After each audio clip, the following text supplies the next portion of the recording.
Episode 16, 14, Inner Conflicts. Chapter 14, Inner Conflicts. Ryu grew restless as 2 more days passed, hoping that the ship would arrive soon, but his wait was futile as there was simply no sign of the ship.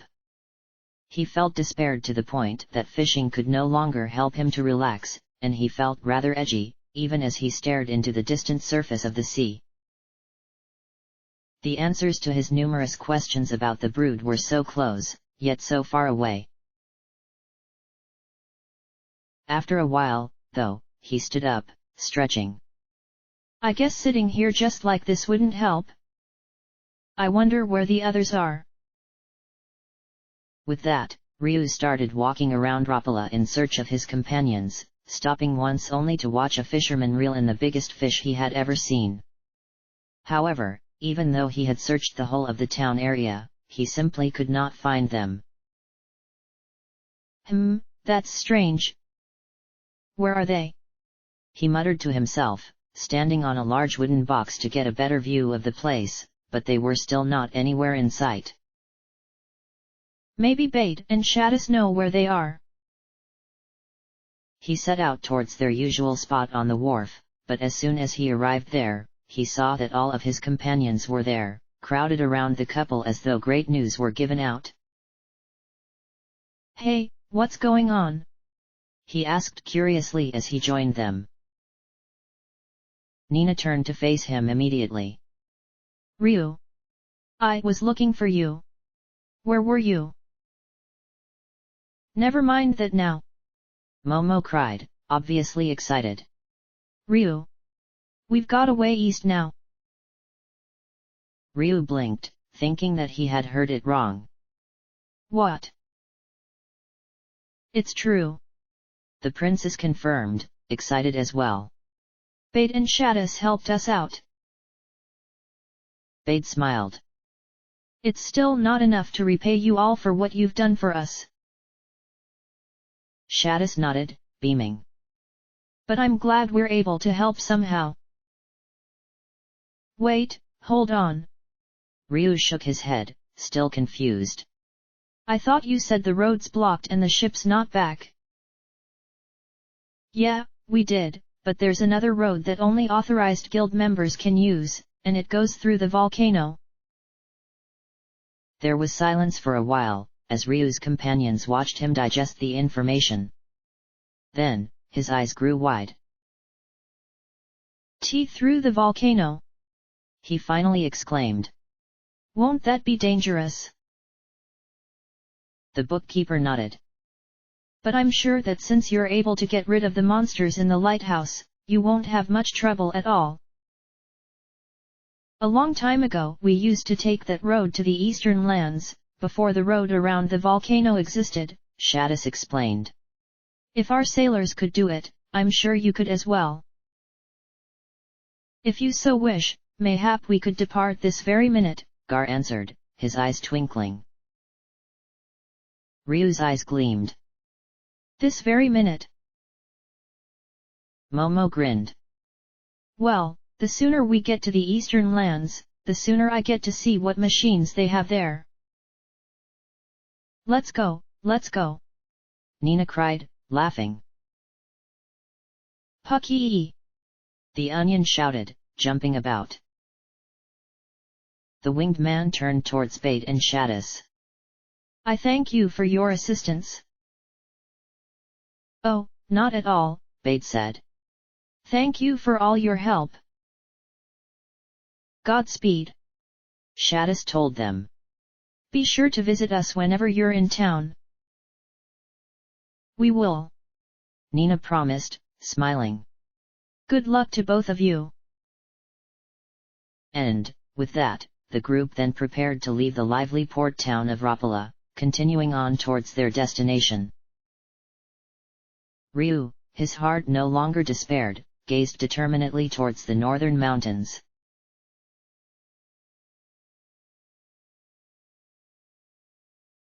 Even with their enthusiasm, they only reached Mount Zublo a day and a half later, so they were glad when the stone staircase at the base the volcano finally loomed into view.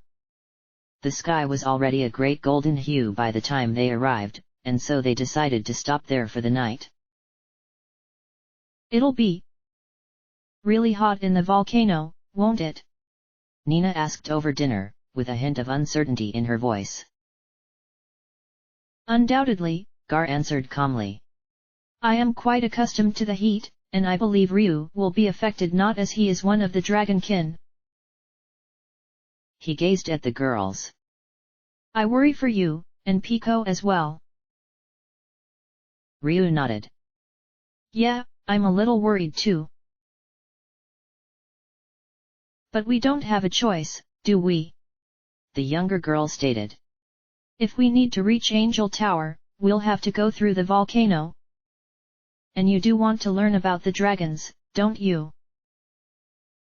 I do, but we'll be fine as long as we rush through, Momo said, making a forward hand gesture. Zoom. Like the wind. If the sailors can do it, then why can't we? That's right. Nina grinned as well. So don't worry about us, you two. Ryu felt uncertain, but could not find the words to counter them. Okay.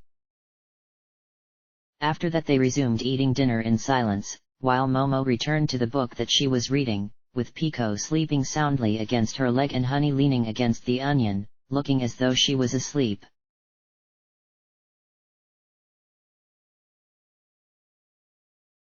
When midnight had long passed, Ryu woke up with a start. He sat up straight in the dark tent, wondering what woke him up, but as his companions were all asleep, none of them would be the culprit. Maybe it was a dream that stirred him from his sleep? He sighed softly as he lowered himself under the covers once more, but the moment he did, he suddenly felt as though something was calling him with an inaudible cry.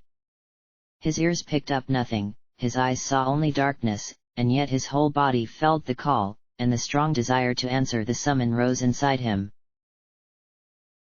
He obeyed, only partially aware of stepping over his sleeping friends, walking out into the darkness of the night. It was a warm and peaceful night, perfect for a short stroll. The call continued to reach out to him, leading him away from the campsite, and it grew stronger with every step he took towards it. It took him a full 2 minutes to climb the stone staircase at the base of Mount Zublo and arrive at great double doors. Beyond the doors were a stone room built into the interior of the volcano, and the first thing he saw in the room was the familiar stone statue of a dragon, sitting majestically on a pedestal, its wings folded neatly behind it. Once again, like the first time he saw this statue at Mount Gloss, a name came to his mind. Lord Loudon. All of a sudden, a recognizable male voice replied, Ha, I see you still come when I call you, Ryu. The boy jumped in surprise, searching around for the owner of the voice, but he saw no one in sight. Was it just his imagination? He had heard the voice before, several times so far. Yet, until now, he didn't know who it was. One day, he would solve the mystery. With that, he resumed looking around the room.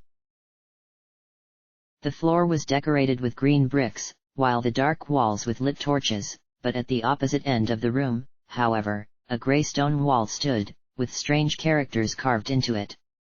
Despite the fact that Ryu could not understand the characters at all, he could not help but feel that he had seen them somewhere before, as though he had forgotten how to read them. He walked over to the stone wall, running a hand over the carved characters, an unconscious thought entering his mind. The Cave of Ages. Suddenly, various memories flashed across his mind, one after another, memories of a woman with great sorcery, and memories of a man dressed in golden robes. Loudon! What did you do to Ryu? A female voice yelled in the memory. It's nothing too horrifying, Dees, I assure you. The same male voice, the one that Ryu had heard earlier, answered, then its owner sighed tiredly. He won't wake up for a long time, that's all. The woman's voice rose. But you'll grow weaker, won't you? There's nothing to be done about that. But... Lawton paused for a moment. Don't you trust him? I do, of course, but... Then trust me on this, Dees. I believe that Ryu will indeed save us all from this terrible ordeal. He's that sort of person, after all. She chuckled lightly, but with a heavy tone. Yes, he sure is. Pain suddenly shot through Ryu's head, forcing him to sink to his knees with one hand at the side of his head. Upon hearing the voices of Lawton and Dees, his mind was now filled with even more questions than before, even more confused than when he had first woken up in Ray and Tipo's cabin in Cedar Woods. But one question among all of them stood out significantly, and it was one question that would not be easily answered.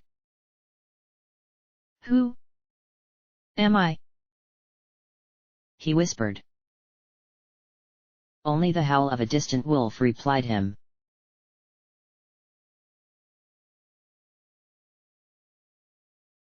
The interior of the volcano was brightly lit by numerous pools of lava, its crimson light showing between pieces of solidified basalt. There was a distinct rocky path, uncovered by lava, that allowed travelers to cross over to the other side of the mountain, but infested with monsters. The lava men, humanoid creatures made of lava, were very difficult to cut through with blades, but Nina easily solved that by freezing them with ice spells, allowing Momo and even Pico to shatter them like glass. 3 feet tall purple reptiles, simply known as lizards, were very swift, not to mention nippy, but were no match for Ryu's greatly improving swordsmanship and agility. Then there were the lizard men, gigantic blue lizards, brandishing a gleaming scimitar and well guarded with armor and a shield, whose strength Gar could easily match. These monsters were not too much of a concern. However, the heat was. It was truly unbearable, much hotter than they had anticipated.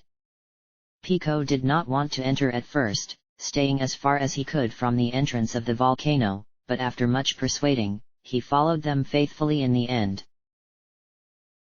Gee, it's really hot in here, isn't it? Momo remarked, fanning herself furiously with her cap.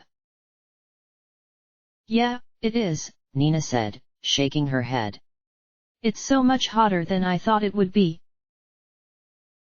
She turned towards Gar. How long will it take us to get to the exit? Perhaps 2 hours, at our current pace, the dragon-like man stated. That long? Unfortunately. Ryu kept his eyes focused on the ground as he walked, not entirely aware of the conversation. He kept remembering the flashback he had the night before, and each time the memory replayed itself in his mind, a dull pain ached at the side of his head. Ryu! Nina called, concerned. Are you okay? H-ha. He looked up at her. Oh, I'm fine, don't worry. He shook his head. But are you okay? You're sweating terribly. Oh, it's just really hot, that's all.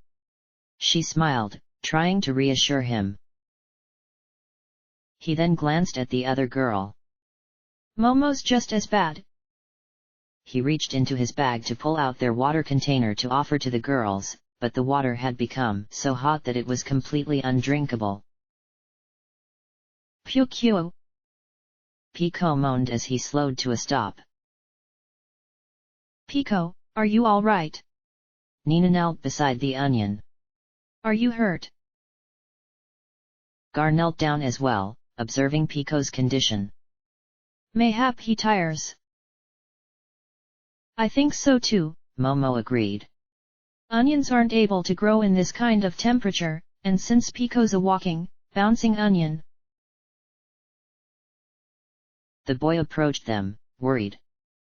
Why don't I just transform and fly us all out of here? I can fly outside, over the blocked path around the mountain. The winged man nodded. A plausible idea, though I believe you can carry me not. He sighed softly. Yeah, that's that problem. However, I will be all right alone. He stood up, his massive form towering over the others.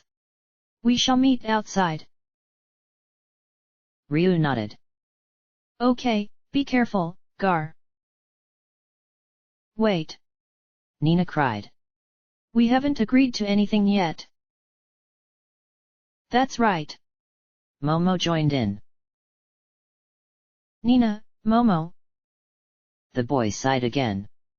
There's no time to argue about this, okay? I've to take at least Pico to a cooler place. Oh, right. The princess shook her head. Sorry. Don't be. He smiled.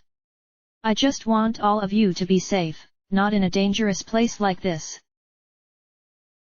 With that statement, his mind willed the transformation of his body. In a burst of light and a magical dark sphere, the golden scales of the trigon gleamed, wings spread in eagerness to fly. Ryu was glad that there was hardly any trace of anger or violence this time.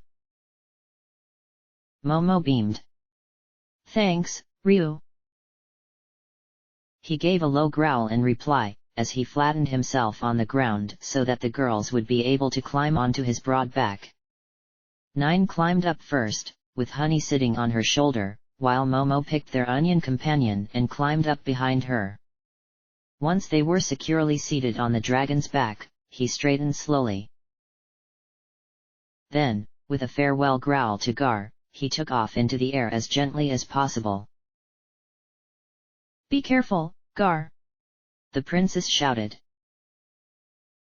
He merely nodded.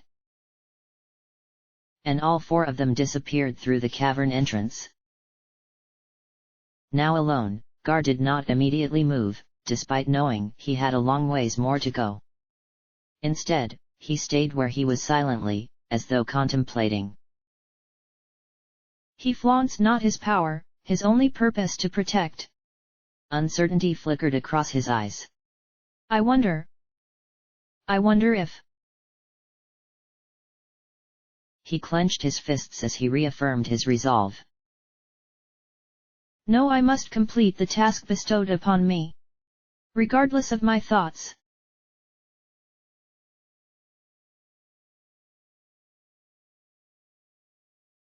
The sky was a clear blue color, with white clouds floating lazily in the air, the sun shining merrily down onto the dry ground of the Rapala region. Smoke rose from the mouth of the volcano, signifying its activity, and a trail of cooled lava ran from its peak to the sea, blocking the stone path in the process. He had been there for a long time.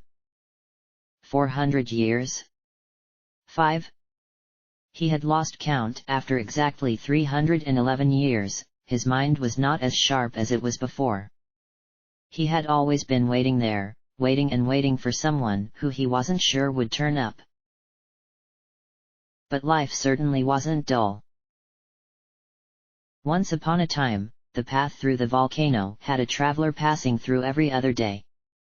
People no longer used it, however, but then he was able to pass the time chatting with the senile, or perhaps actually sane old man who moved in decades ago with his pet lava serpents. If it wasn't that, there were always the mindless brawls of the volcano monsters. These creatures could never pass a day without crying, yelling, or fighting each other. Except, during the most recent eruption, he had been forcefully tossed out of the lava like a person discarding trash, buried within the lava when it cooled. Life was never dull. Of course, there were times he wondered if he had wasted his time waiting.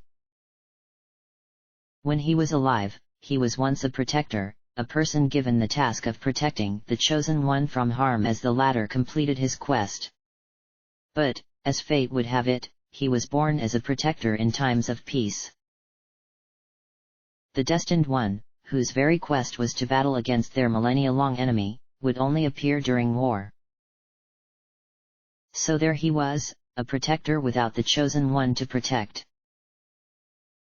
He spent his living years training, regardless, and protecting the young and the elderly from harm. But there was still that burning feeling, the unfulfilled desire to complete his task as the protector. Even after he had died, even after his great body had turned into chrism, he still waited for the destined one. Until today, when he could feel his presence. Surely this was the one he had been waiting for his aura was distinguishable.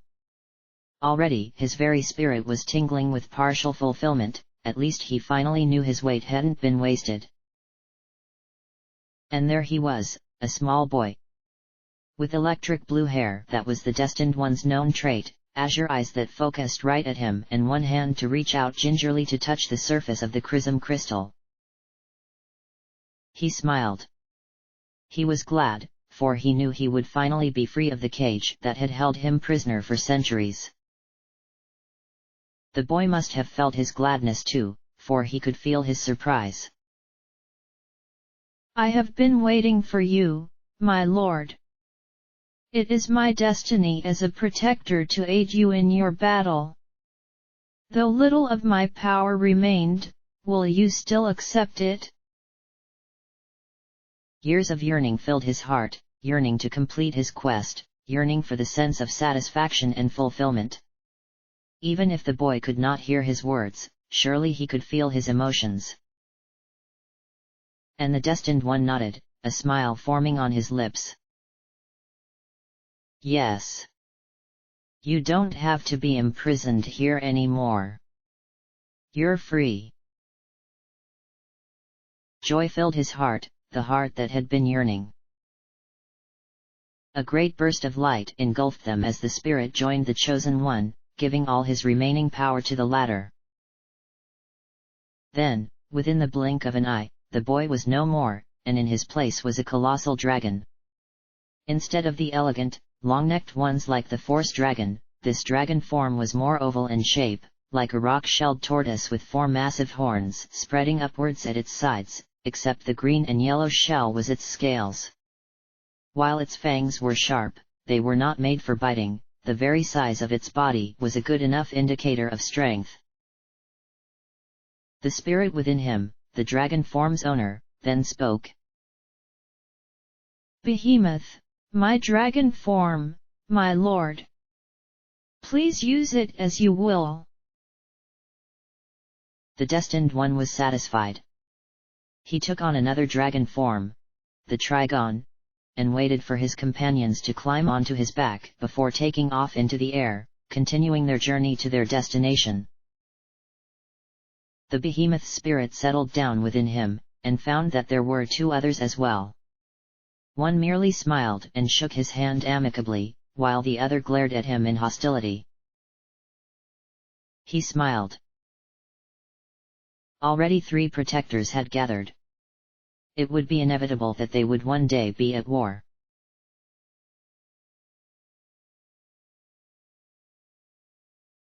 The Urkin region was similar to the Rapala region, consisting mostly of beige rocks and sand.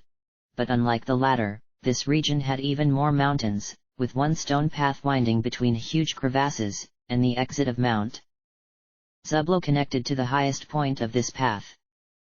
In the east, a settlement stood on the distant horizon, seemingly isolated from all civilization as it sat among all the mountains. Beyond that was a tall temple made of brown stone, which gave a definite ancient look. And there, in Angel Tower, the young boy would finally learn of his brethrens, finally learn the answers to his questions. However, despite the fact that the settlement, which Gar referred to as Urkin Tapa, was within sighting range. The group spent 2 days traveling on the mountain path that wound between the crevasses. It was rather frightening having to walk so high up with space just barely enough for all of them to walk side by side, but Nina was not afraid at all, for she knew that Ryu would rescue her the moment she fell. After Gar had rejoined them outside the exit of Mount Zublo, somehow he seemed even quieter than before.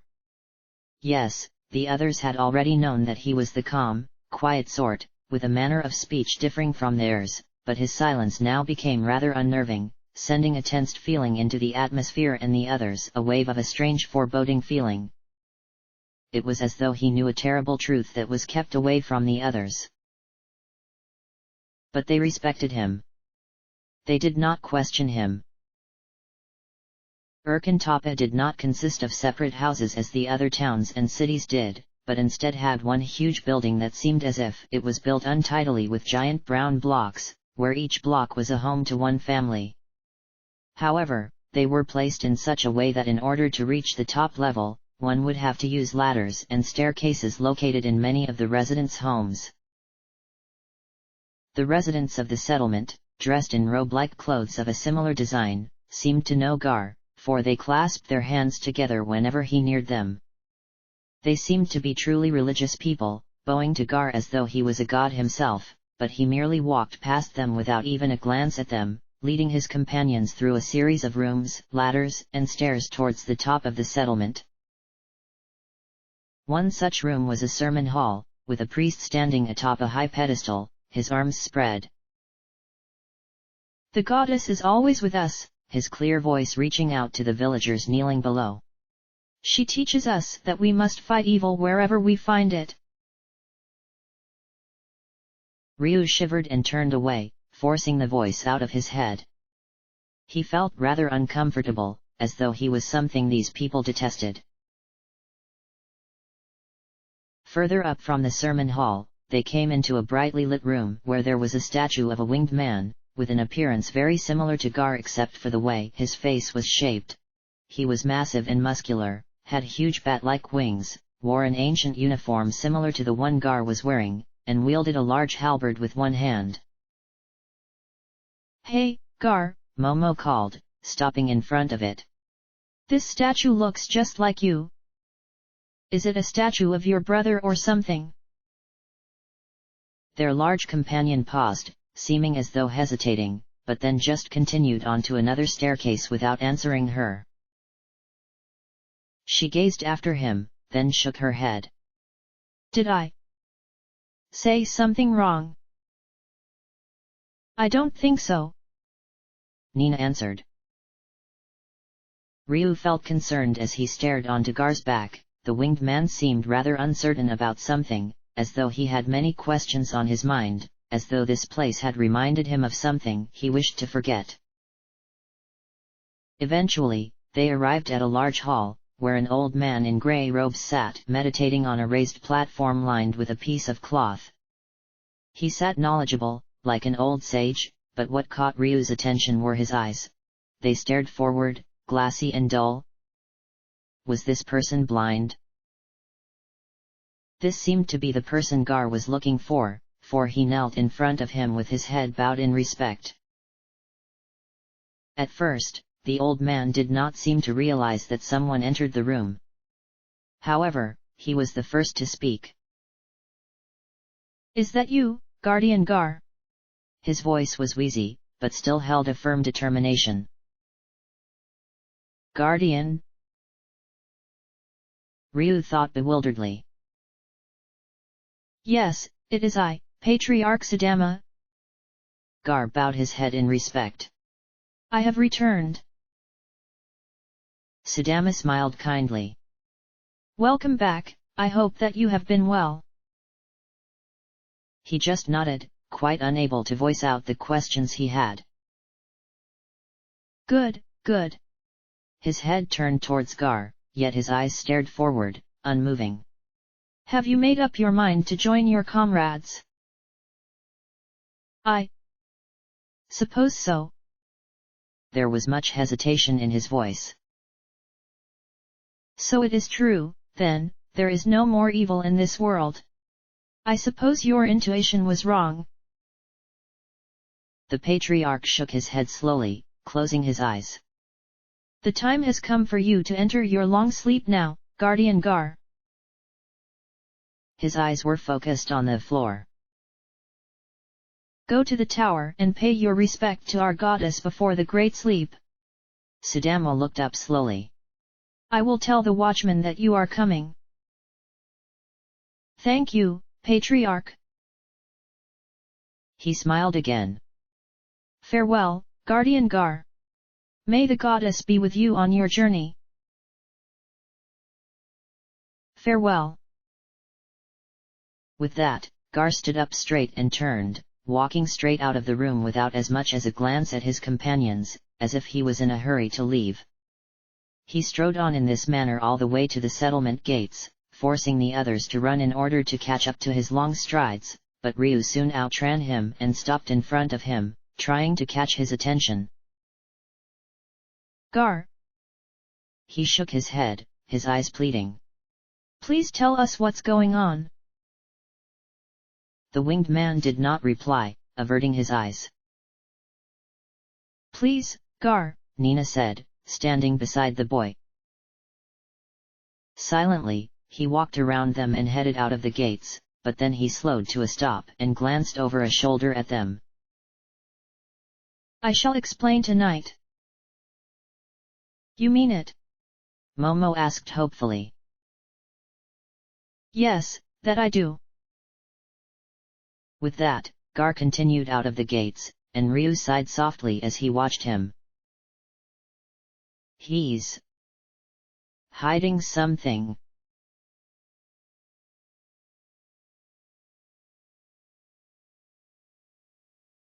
As soon as dinner was over that night, everyone gathered around the campfire, their eyes focused on Gar as they waited for his explanation. They had to be patient, though, for he still remained silent for a long time, seemingly hesitating. Gar! Nina called, looking up at the huge figure of her companion. You can trust us, we're your friends. The winged man shook his head slowly. No, it is not because I trust you, not that I withhold my explanation. Then why don't you tell us? Momo asked. Whatever it is, we can take it. All right. The guardian took a deep breath, then gazed into the fire. Though our looks differ, I am one of them. I, too, am an Urkin. I see. Ryu shook his head. But that person earlier called you a guardian. He nodded. Yes, I am a guardian. A guardian is what Urkin warriors are called, tasked to protect our people from evil and harm. He looked at each of his companions in turn. The only guardian remaining is I, for only I feel evil still exists. The princess thought for a moment. What kind of evil? Aught and all that can and will threaten our very existence. Then, he straightened. That is all I will yet tell you. The rest you will come to understand once we reach Angel Tower. There was certain finality in his voice that told them he would not tell them any more. They sighed softly, disappointed with this rather short explanation, but they did not pressure him further. First Momo entered the tent, then Pico and Honey, followed by Nina, but just as Ryu was about to do the same, the guardian spoke again. And about what you have been told. That you may die. Ryu stopped, puzzled and yet afraid, but said nothing as their backs faced each other. He shook his head. No. Never mind. You will understand once we arrive at Angel Tower. All right. With that, the boy joined the others in the tent, his mind whirling with questions and confusion.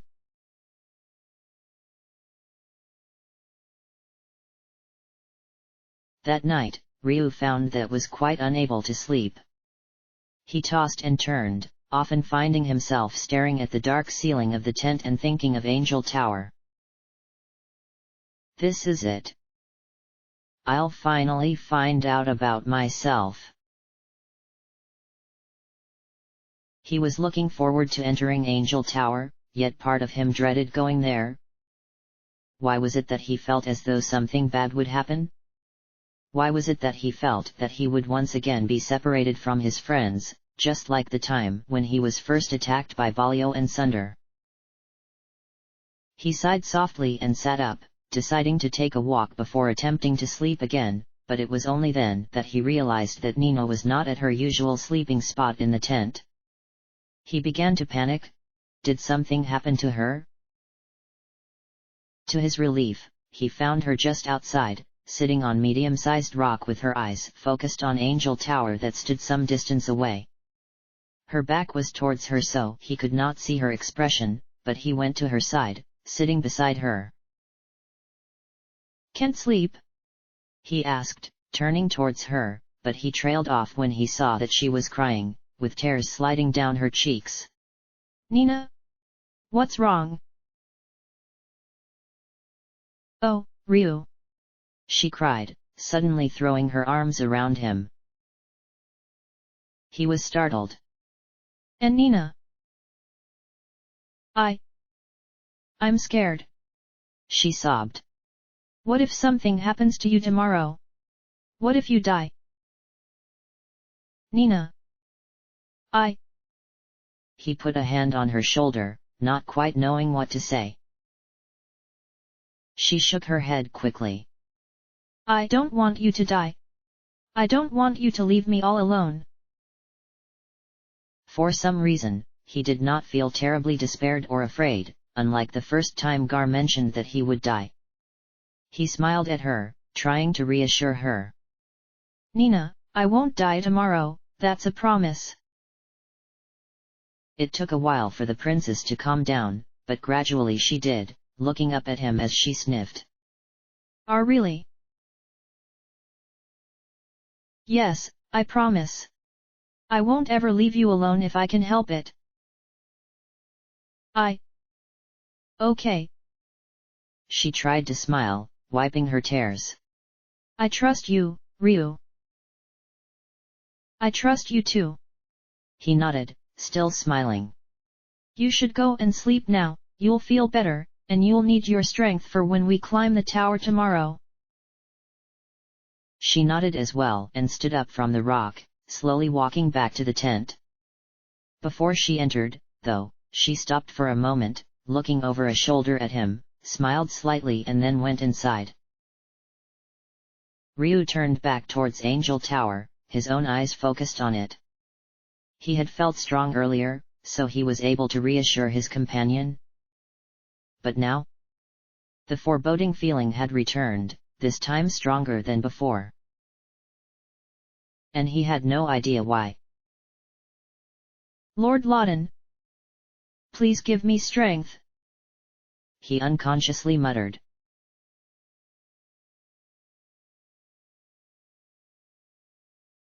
As seen from the distance, Angel Tower was built with brown bricks, shaped like a pyramid with 3 sets of stairs leading to the top, where a large slab of stone with unknown carved characters stood. Gar led them up the nearest staircase, past the Urkin watchman, but instead of heading to the top, he soon detoured to a ledge about halfway up the stairs and entered a large doorway there.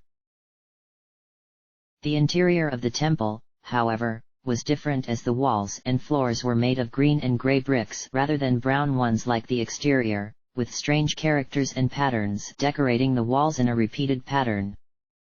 Torches above them dimly lit the halls, the air was musty, and everything was covered in a thick layer of dust. Clearly no one had been in this holy site for a long time. And they began downwards, towards the lowest floor deep underground. However, the further Gar led them, the more nervous Ryu grew. Yes, he had yearned for answers. Questions as to who he was, why he had woken up without memories, and why he was the only dragon left. Where had his brethren gone? Why had they been branded as villains, destructive monsters aiming to destroy the world? Yet, there was this unexplainable feeling deep in his heart. Sorrow? Despair? Foreboding? Yes, that was it. A foreboding feeling. A sense of dread that made him longing to turn and run away from the truth he sought for. But why? He had done nothing wrong, he had only wanted to learn the truth of his past. I'm scared, I guess. Even after I promised Nina that I wouldn't die here. But he knew that was not it. It was beyond fear. A foreboding feeling. Something had happened here in the past. Something relating to his ancestors. And something would happen down here. Then, abruptly, Gar stopped, causing the other four to bump forcefully into him. Whoa! Momo exclaimed as they disentangled themselves. What is it, Gar? We have arrived, was the quiet answer. Taking a step from behind the winged man for a better look, Ryu peered into the darkness beyond. There was a wide stairway that led to a lower floor, but he could not see beyond the first few steps. However, even as he gazed forward, his heart felt as heavy as a rock. This was it. The place that was giving him that foreboding feeling. That something bad would happen. This is the place? He asked uncertainly. Yes. Gar turned slowly, facing the others with a look of calm resolve. A look that somehow sent a chill down Ryu's spine. But pray allow Ryu and I to continue on our own. Why? Nina immediately protested. Why can't we go too? Nina. The boy shook his head. Momo put a hand on the prince's shoulder. Nina. I'm sure Gar has his reasons. Gar's eyes narrowed with what seemed like regret. Forgive me. Then, he turned to walk down the staircase. I'm sorry, Nina.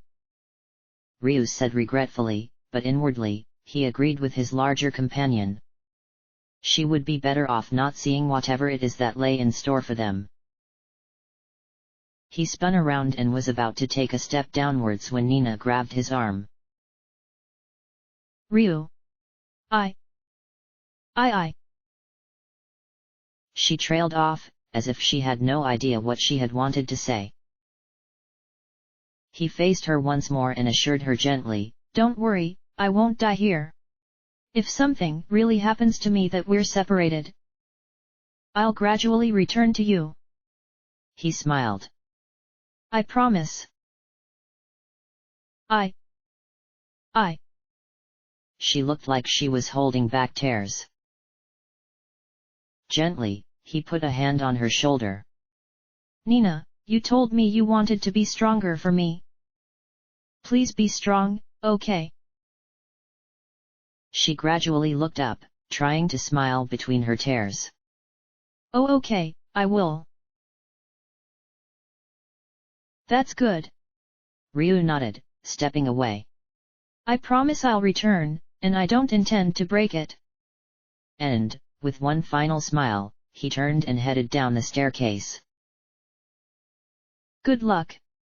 Momo said cheerfully after him. We'll be waiting here. Nina sank to her knees, her tearful eyes gazing at his back as he disappeared into the darkness, despair taking over her heart. She felt as though she had just seen his last smile.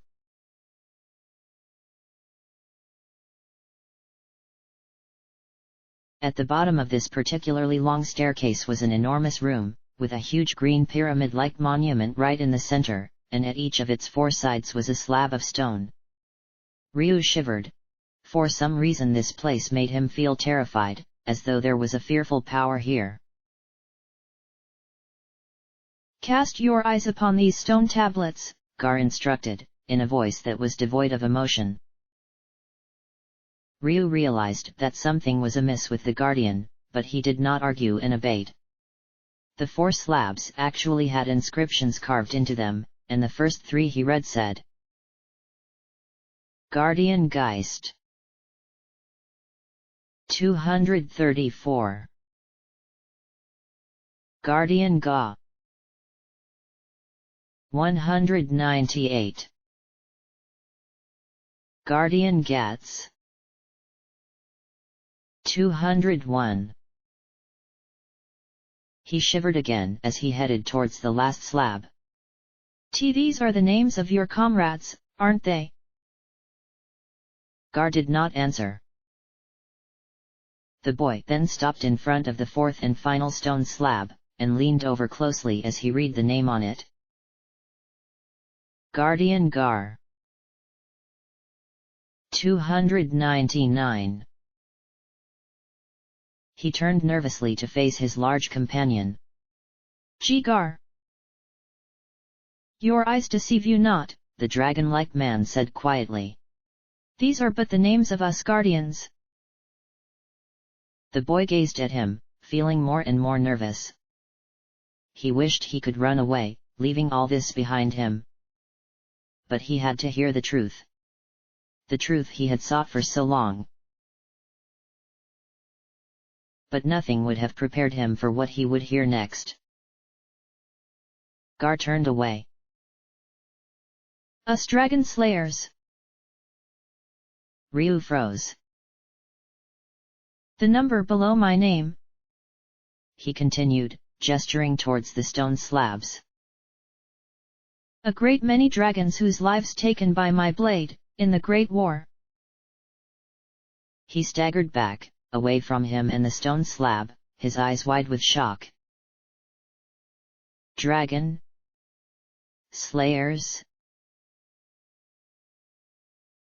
He began to tremble. The reason I'm going to die is because he's going to kill me.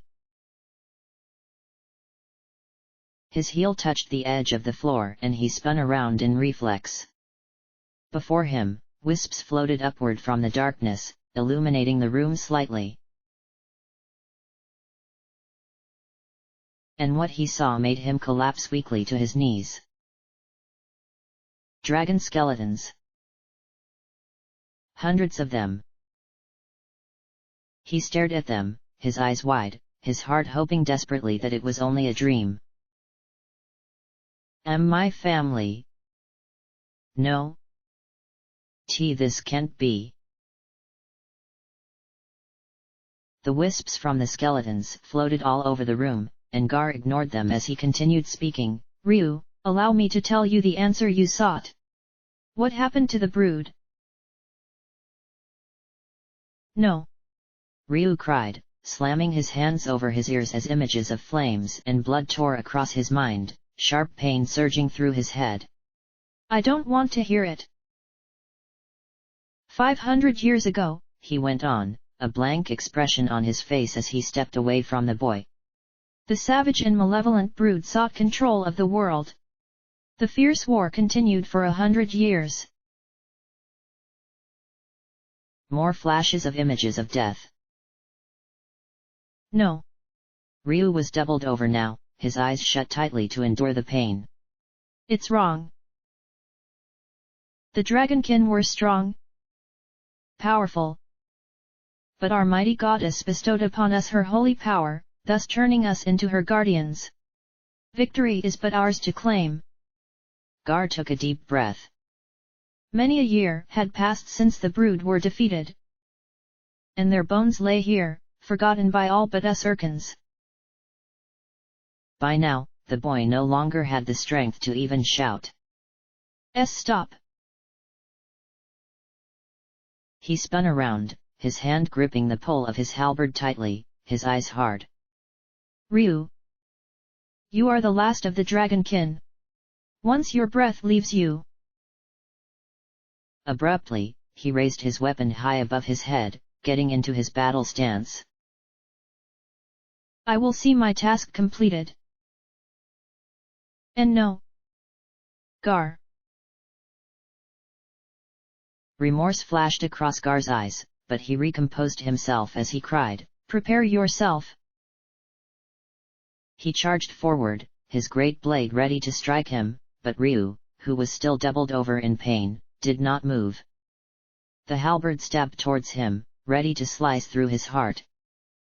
But the moment it was only inches from him, suddenly the wisps that were floating around gathered in front of him, and the spirits of the protectors, the force dragon, the trigon, and the behemoth, resonated furiously within him.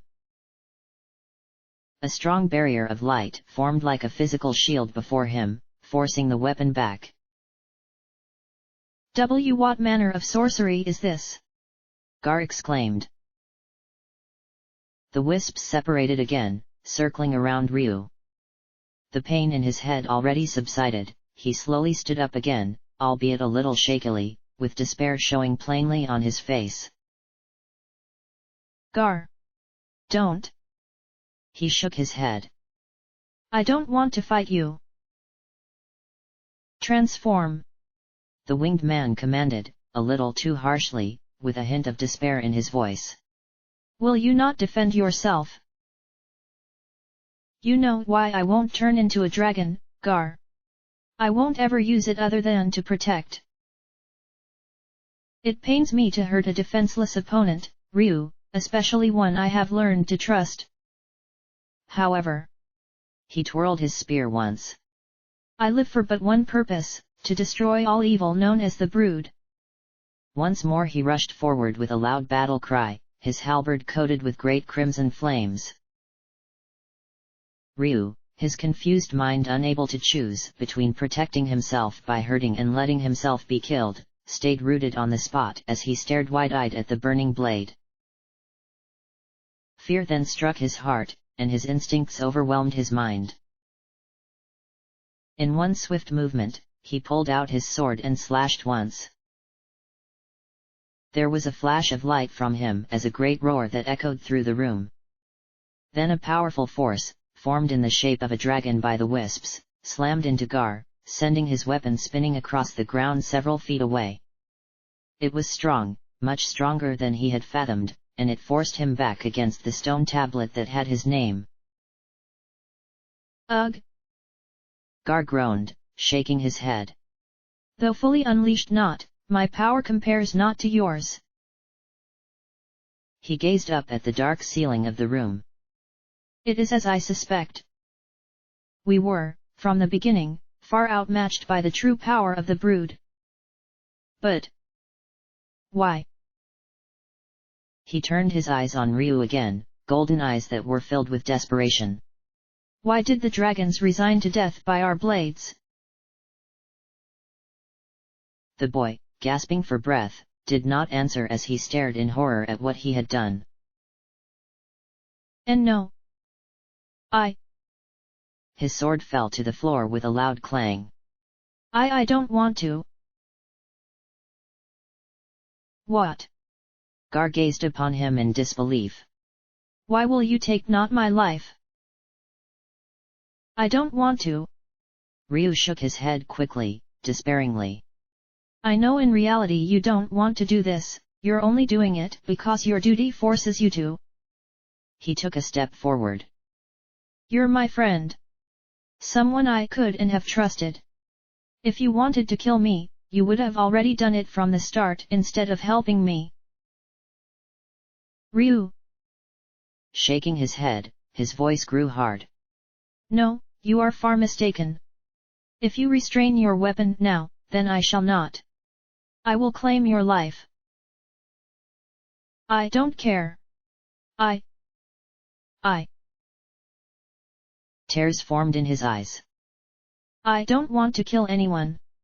Especially not someone I trust. Then, the wisps that had been circling around Ryu took on a larger shape that both the boy and the guardian knew too well. Dragons. Spirit of the dead dragons, their transparent forms floating above Ryu. Gar gasped, his eyes wide.